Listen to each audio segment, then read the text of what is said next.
ഇന്ന് മരണങ്ങൾ കൂടുതലാണ്.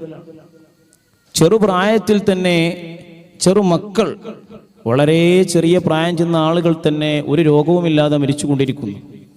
മരണത്തിന് പ്രായമില്ല.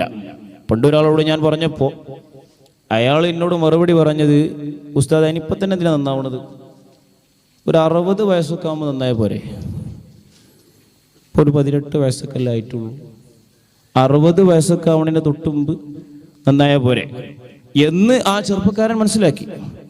ഞാൻ മനസ്സിലാക്കിയത് അവനോട് അസ്രാഈൽ അലൈഹിസ്സലാം വന്നിട്ട്, നീ 60 വയസ്സിലാണ്, ഫെബ്രുവരി 5-ാം തീയതി ഇന്ന ദിവസം ഇന്ന സമയത്ത് മരിക്കുമെന്ന് നേരത്തെ അഡ്വാൻസായി പറഞ്ഞിട്ടുണ്ടെന്നോ.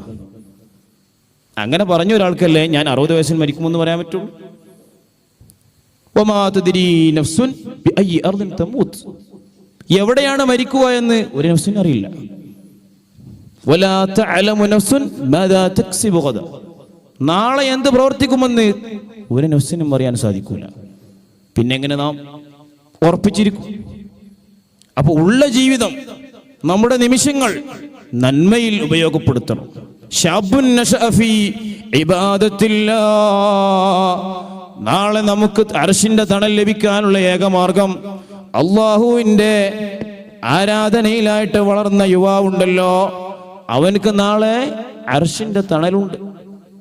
മറ്റൊരു വിഭാഗമല്ലേ മുത്തുനബിയെ സ്നേഹം വെച്ചവർ. അപ്പൊ ഒരു നിലക്കും നമ്മൾ പരാജിതരാവൂല.